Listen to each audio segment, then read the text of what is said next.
उम्मीद है आप सब बहुत अच्छे होंगे। जैसा कि आप लोग स्क्रीन पे देख पा रहे होंगे, class 12th mathematics chapter 1 relation and function. तो आज की इस वीडियो में हम लोग क्लास 12th के मैथ्स के चैप्टर 1 रिलेशन एंड फंक्शंस के बारे में पढ़ेंगे, जिसमें कि ये पहला लेक्चर है, जिसमें हम लोग इंट्रोडक्टरी पार्ट कवर करेंगे। इंट्रोडक्शन टू बेसिक इसमें कवर करेंगे। और जैसा कि आप सभी लोग जानते हैं कि क्लास 11th में भी इसी नाम से एक चैप्टर था, रिलेशन एंड फंक्शन नाम से। तो उस चैप्टर में हम लोगों ने काफ़ी कुछ रिलेशन और फंक्शंस के बारे में ऑलरेडी पढ़ रखा है। जैसे कि रिलेशन और फंक्शन की बेसिक डेफिनेशन क्या होती है, बेसिक कॉन्सेप्ट क्या होता है, डोमेन क्या होता है, रेंज क्या होता है, वगैरह वगैरह। तो ये सारी चीज़ें हम लोग ऑलरेडी क्लास 11th के अंदर पढ़ रखे हैं। क्लास 12th में ये जो चैप्टर है, इस चैप्टर के अंदर बच्चों की क्यूरियासिटी होती है कि आखिर में यहाँ पे भी इसी नाम से एक चैप्टर है, तो इसमें क्या डिफरेंस है। तो इसमें स्पेशली हम लोग टाइप्स ऑफ रिलेशन के बारे में पढ़ते हैं और टाइप्स ऑफ फंक्शंस पढ़ते हैं। ठीक है, तो रिलेशंस की कुछ स्पेशल टाइप्स होती हैं। यहाँ पे हम लोग टाइप्स ऑफ रिलेशंस के बारे में पढ़ेंगे और टाइप्स ऑफ फंक्शंस के बारे में पढ़ेंगे। ठीक है, ओके। तो टाइप्स ऑफ रिलेशन स्टार्ट करने से पहले एक बार हम लोग रिकॉल कर लेते हैं जो रिलेशन की बेसिक डेफिनेशन है या जो बेसिक कॉन्सेप्ट है, उसको फिर से एक बार रिकॉल कर लेते हैं। उसके बाद फिर हम लोग टाइप्स ऑफ रिलेशन पे आ जाएंगे। ठीक है, तो चलिए आइए वीडियो को स्टार्ट करते हैं। सबसे पहले कई बार बच्चों को ये बड़ा कन्फ्यूजन सा रहता है कि रिलेशन की जो बेसिक डेफिनेशन है, जो फॉर्मल डेफिनेशन है, तो डेफिनेशन कैसे बनाया गया या डेफिनेशन के पीछे का लॉजिक क्या है।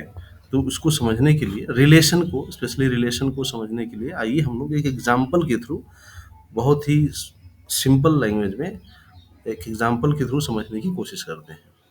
चलिए, तो एक एग्जाम्पल में सपोज दैट मान लेते हैं कि हमारे पास कोई एक सेट है। सपोज दैट कोई एक सेट है ए, जिसके अंदर 1 2 3 तीन एलिमेंट है। ठीक है, और एक दूसरा सेट है बी, जिसके अंदर 4 एलिमेंट है ए बी सी डी। ठीक है, दिस इज सेट बी। ठीक है गाइज, यहाँ पे हमारे पास दो सेट हैं, एक है सेट ए, दूसरा सेट बी है। सेट ए में 3 एलिमेंट, सेट बी में 4 एलिमेंट। अब अगर मैं आपसे ये कहूँ कि सेट ए के एलिमेंट्स को सेट बी के एलिमेंट के साथ रिलेट करना है, कनेक्ट करना है, तो अब आप सोचेंगे कि अब इसमें सेट ए में तो 3 एलिमेंट है, सेट बी में 4 एलिमेंट है, तो सेट ए के एलिमेंट को सेट बी के एलिमेंट के साथ रिलेट करना है। तो मान लीजिए जैसे सेट ए का 1 है, तो ये 1 जो है वो किस किस एलिमेंट के साथ रिलेट कर हो सकता है। तो मैंने यहाँ पे कोई रेस्ट्रिक्शन नहीं रखा हुआ है। मैंने ये बोला है कि आप किसी भी एलिमेंट के साथ रिलेट कर सकते हो। तो अब आप सोचेंगे कि 1 ए के साथ भी रिलेट हो सकता है, बी के साथ भी रिलेट हो सकता है, सी के साथ भी रिलेट हो सकता है, और डी के साथ भी रिलेट हो सकता है। ऐसे ही 2 के करस्पॉन्डिंग भी 2 भी हमारा ए के साथ भी हो सकता है, बी के साथ भी हो सकता है, सी के साथ भी हो सकता है, और डी के साथ भी रिलेट किया जा सकता है। ठीक है, तो सपोज दैट अब मैं यहाँ अलग से फिर से इसी फिगर को सपोज दैट मान लेते हैं कि इसको मैं इरेज कर दे रहा हूँ फिर से। सपोज दैट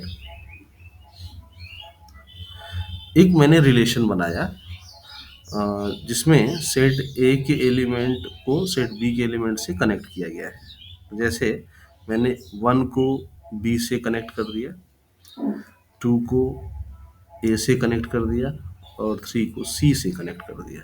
ठीक है, अब यहाँ पे ये जो रिलेशन है, सपोज दैट मैंने इस रिलेशन का एक नाम अभी दे दिया कि एक रिलेशन है जिस रिलेशन ने क्या किया है, सेट ए के 1 को बी से अटैच किया हुआ है, 2 को ए से, 3 को सी से।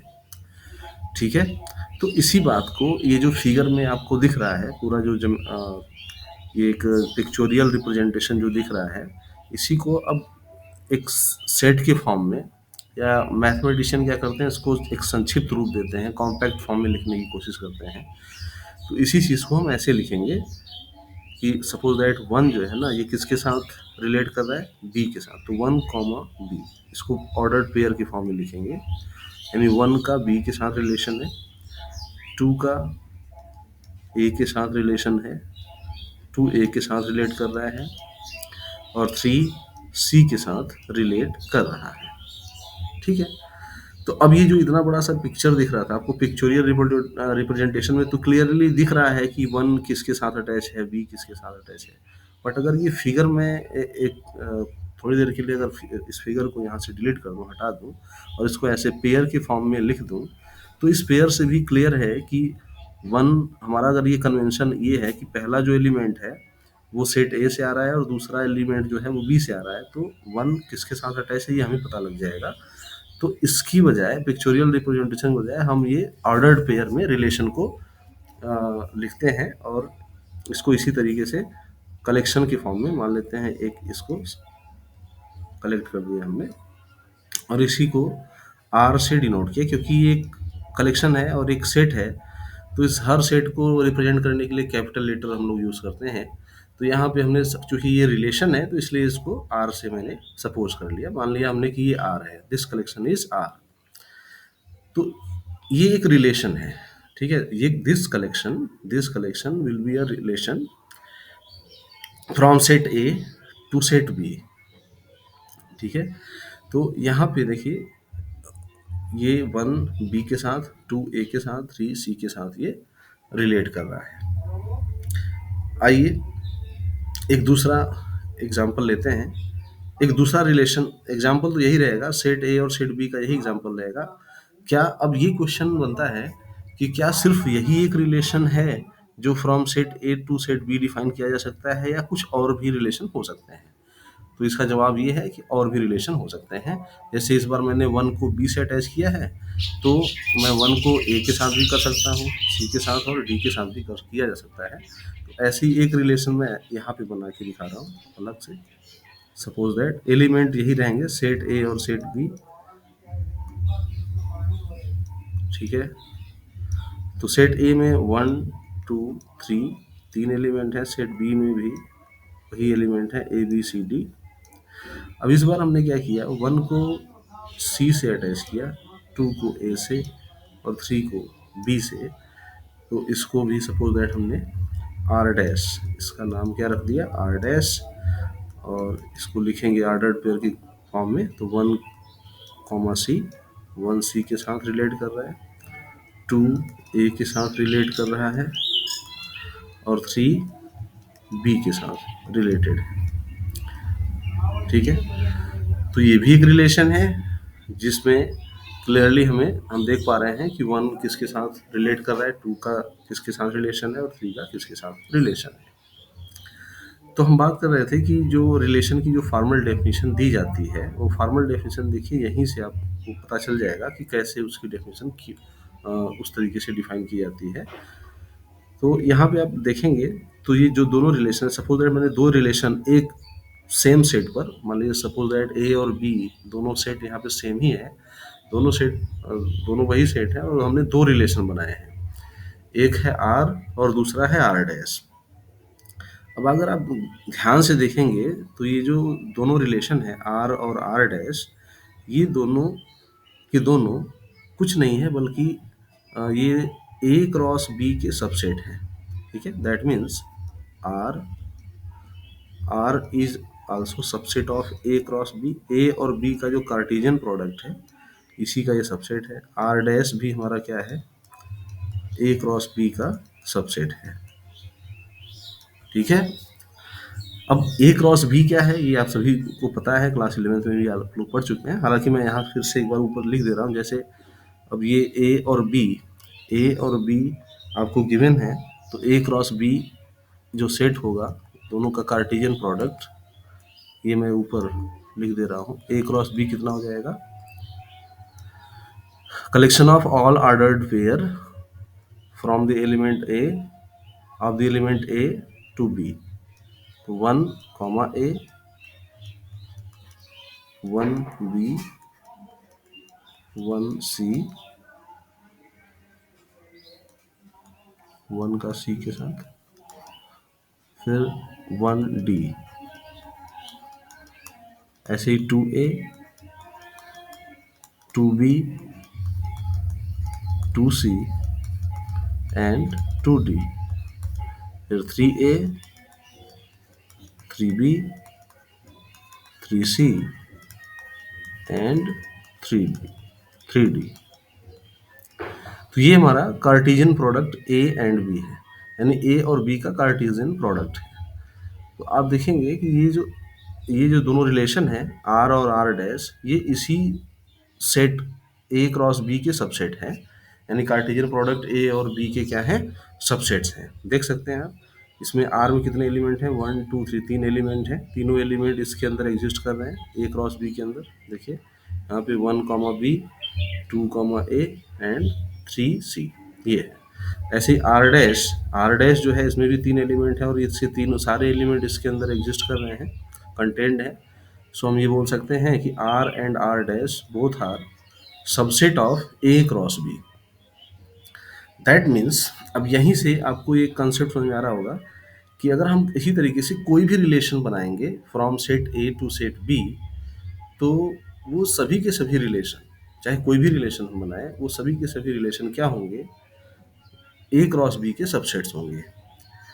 तो इसीलिए इसकी जो फॉर्मल डेफिनेशन दी जाती है रिलेशन की फॉर्मल डेफिनेशन क्या बनेगी, फिर रिलेशन की जो फॉर्मल डेफिनेशन बनती है उसको मैं यहाँ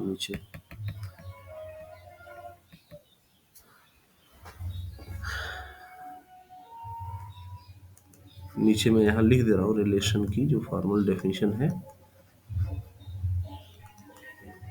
relation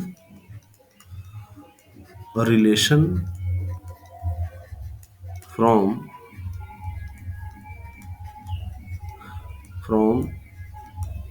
set A to set B is nothing but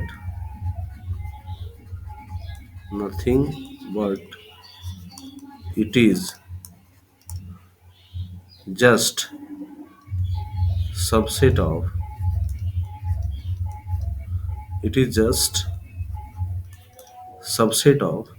A cross B। ठीक है फ्रेंड्स, तो ये रिलेशन की आप लोग देखे होंगे डेफिनेशन में यही दिया रहता है कि कोई एक रिलेशन जो कि from set A to set B है, वो कुछ नहीं है बल्कि वो क्या है, it is just a subset of A cross B. वो ए क्रॉस बी का सबसेट होता है। तो इसीलिए जब कोई ये कहता है कि अगर मान लेते हैं सपोज दैट हमारे पास सेट ए में अगर 3 एलिमेंट हैं, सपोज दैट मान लेते हैं सेट ई में यदि हमारे पास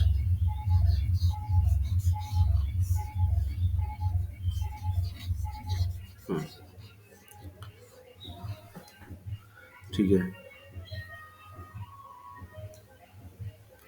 सपोज दैट कि सेट ए के पास अगर ये 3 एलिमेंट हैं और सेट बी के पास 4 एलिमेंट हैं, और कोई आपसे ये पूछता है कि तो फिर ऐसे कितने रिलेशन बनाए जा सकते हैं from set A to set B, तो इसका आंसर होगा 2 power 4 3 into 4 that is 2 power 12। ठीक है, अच्छा ये फार्मूला कैसे आया, अब इसके लिए भी देख लीजिए आप लोग। जैसे मान लीजिए अभी हमने थोड़ी देर पहले ही रिलेशन की जो डेफिनेशन है, वो रिलेशन की डेफिनेशन में मैंने लिखा हुआ है कि जो रिलेशन होता है, कोई भी relation from set A to B, वो क्या है, it is nothing but it is just a subset of A cross B. तो इसका मतलब ये हुआ कि अगर हमें ये फाइंड करना है कि सेट ए से सेट बी पे कितने रिलेशन बन सकते हैं, तो इसका मतलब इसका आंसर पाने के लिए हमें ये सर्च करना पड़ेगा कि ए क्रॉस बी, ए और बी का जो कार्टेशियन प्रोडक्ट है ए क्रॉस बी, इस सेट के पास कितने सबसेट्स होंगे, क्योंकि इसके जितने भी सबसेट्स होंगे सारे के सारे रिलेशन होंगे। क्योंकि रिलेशन की डेफिनेशन तो यही है कि ए क्रॉस बी का कोई भी सबसेट होगा वो रिलेशन होगा from set A to set B. तो इसलिए इसका मतलब जितने कितने रिलेशन बन सकते हैं वो इसका आंसर कैसे मिलेगा, ए क्रॉस बी के सबसेट्स के बारे में अगर पता लग जाए कि कितने सबसेट्स होंगे तो इसका आंसर मिल जाएगा। तो अब ए क्रॉस बी में कितने सबसेट्स होंगे, इसका आंसर पाने के लिए हमें सबसे पहले ए क्रॉस बी के अंदर कितने एलिमेंट हैं वो निकालना पड़ेगा। तो ए क्रॉस बी की जो कार्डिनलिटी होती है, ए क्रॉस बी की cardinality means number of element in A cross B, this is equal to number of element in A into number of element in B। तो A के अंदर कितने एलिमेंट हैं, 3 एलिमेंट हैं, और B के अंदर कितने एलिमेंट हैं, 4 एलिमेंट हैं। 3 into 4 that means 12। A cross B में आप देखेंगे तो टोटल कितने एलिमेंट हो जाएंगे, 12 एलिमेंट हो जाएंगे। जैसा कि आप ऊपर काउंट करके देख भी सकते हैं, मैंने ए क्रॉस बी यहाँ पे निकाला हुआ है। ए क्रॉस बी 1 2 3 4 5 6 7 8 9 10 11 12, ठीक है। तो आप ये 12 एलिमेंट देख सकते हैं। तो ए क्रॉस बी के अंदर 12 एलिमेंट होंगे। तो ए क्रॉस बी के अंदर अगर 12 एलिमेंट है, यानी ए क्रॉस बी की जो कार्डिनलिटी है अगर वो 12 है, 12 एलिमेंट हैं, तो हमें तो ये सर्च करना था, देखना था, ये फाइंड करना है कि ए क्रॉस बी के अंदर कितने टोटल सबसेट्स होंगे।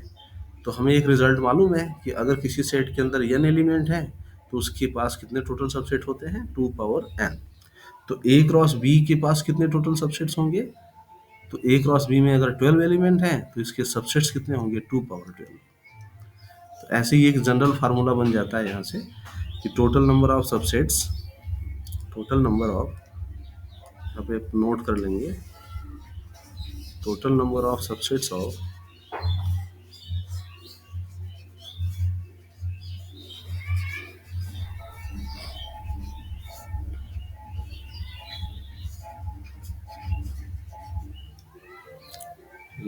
यहाँ पे एक नोट लिख लीजिए आप लोग,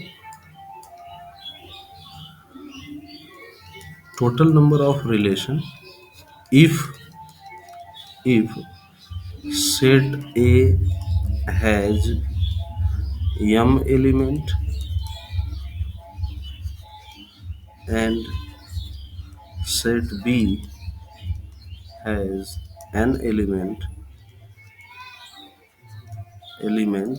then the total number of relation, total number of relation, total number of relations from set A to B is 2 power mn, ठीक है। तो ये इतने टोटल नंबर ऑफ रिलेशन बनेंगे, ठीक है। तो आज के लिए बस इतना ही, मिलते हैं नेक्स्ट वीडियो में। Thank you, thanks for watching.